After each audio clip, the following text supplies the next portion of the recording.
This was once his home, now he has to buy a ticket to enter. When a boy tells him to step away from the throne, he simply smiles because this used to be his seat.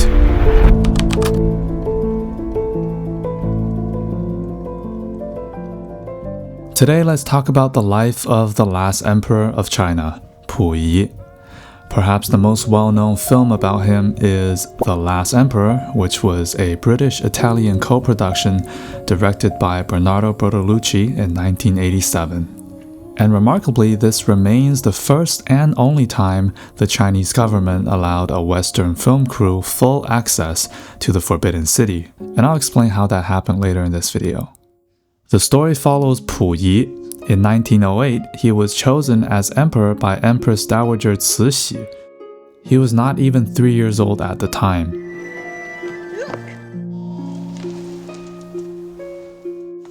Although crowned ruler of China, he held no real power. Puyi abdicated in 1912, ending the Qing dynasty, bringing over 2,000 years of imperial rule to an end.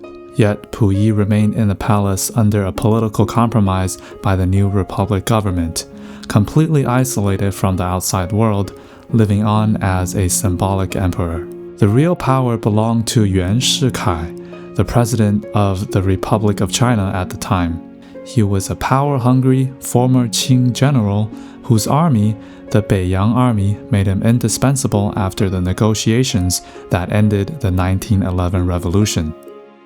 In 1919, a Scottish diplomat named Reginald Johnston came to serve as Puyi's tutor. Johnston gave him the English name Henry, and Puyi even began insisting that eunuchs address him as Henry. For the first time, the teenage Puyi's world began to open. Who is this George Washington? Famous American, Your Majesty, a revolutionary general, the first. He learned English, fell in love with cinema, even installed a film projector inside the palace despite oppositions from the eunuchs. Johnston also introduced him to Western literature, philosophy, new political ideas, and modern Chinese literature. For the first time, Puyi rode a bicycle, made his first telephone call, and finally got prescription glasses for his severe nearsightedness. He cut off his queue and even dreamed of studying at the University of Oxford. That same year, during the May 4th movement, thousands of students protested against foreign imperialism just outside the palace walls. Students were angry that former Germany concessions in Qingdao had been transferred to Japan instead of back to China. Hearing them outside the palace walls, Puyi felt a sudden urge to join the world beyond the gates, to have a voice of his own. He tried to ride his bicycle out of the Forbidden City, only to be stopped by guards. Quick fun fact, the guard here is played by Chen Kaige. It may sound familiar to you because he later became one of the most well-known Chinese directors, directing classics like Farewell My Concubine. In 1922, Puyi married Empress Wanrong and settled into a largely idle palace life of study, arts, and leisure. But just 2 years later, a military coup led by warlord Feng Yuxiang abruptly ended his residence in the Forbidden City, forcing him into exile in Tianjin. In 1931, as Japan prepared to seize northeast China, Japan agents, most notably Doihara Kenji, worked to remove Puyi from Tianjin and bring him under Japanese control. Under growing Japanese pressure, surveillance, and intimidation, Puyi was eventually smuggled out of Tianjin in late 1931 and taken to Manchuria. Japan's occupation of Manchuria created the condition for a puppet state of Manchukuo, or Manchukuo, installing Puyi as its emperor in name only.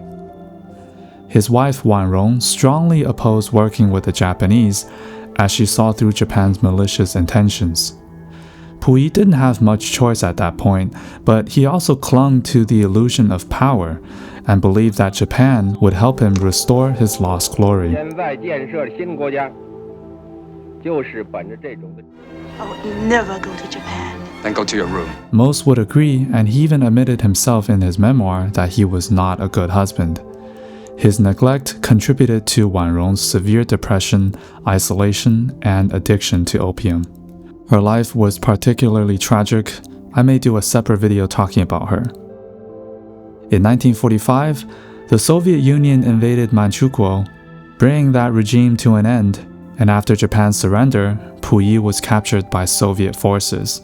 At this point, he's lived through nearly every major political upheaval of the 20th century China, from the fall of the empire to war, occupation, and revolution. In 1946, Puyi appeared at the International Military Tribunal for the Far East, often known as Tokyo Trials. Brought from Soviet custody, Puyi testified as witness for 8 consecutive days. On the stand, he described how Imperial Japan engineered the occupation of northeast China, Japan's manipulation of Manchukuo, and how he was coerced, surveilled, and stripped of real power. Obviously, he also wanted to protect himself at the same time, minimizing his own responsibility and involvement with Japan. The Japanese officers who manipulated Puyi, Doihara Kenji and Itagaki Saishiro, were convicted at the trials and executed by hanging in 1948.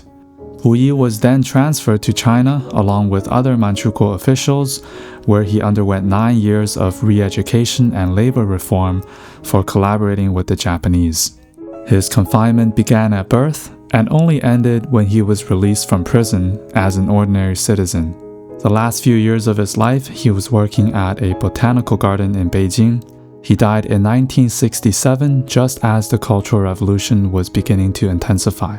Something to note was that in the early months of the Cultural Revolution, Puyi was explicitly placed under protection by Zhou Enlai, the premier at the time, who recognized both his fragile health and his unique historical status.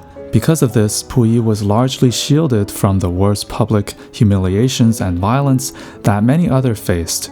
Former elites, symbolic figures, and historical remnants were increasingly targeted by the Red Army. In that sense, his death spared him from yet another political storm.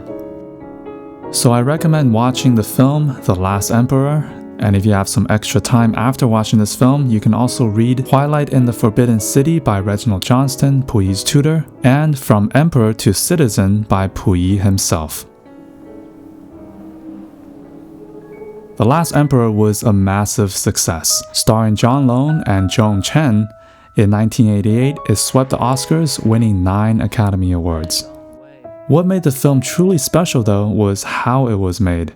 In the late 1980s, China was emerging from the Cultural Revolution and entering the era of reform and opening up, led by Deng Xiaoping. The Cultural Revolution was officially condemned, and the state wanted to re-enter the world, not just economically, but culturally. In that brief historical window, the Chinese government approved an unprecedented collaboration, allowing a Western director to film inside the Forbidden City with little restrictions. So the production brought together an international crew of around 150 Chinese, 100 Italians, and 20 British filmmakers. And to create imperial scale, the production even involved the People's Liberation Army, with nearly 19,000 soldiers drafted as extras across the shoot.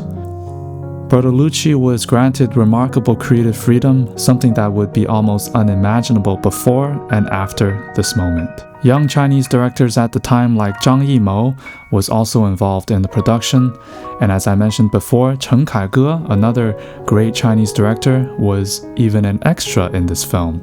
For more videos like this, be sure to follow me on this channel. And I'm sure many of you probably came from my social media accounts like Instagram and TikTok.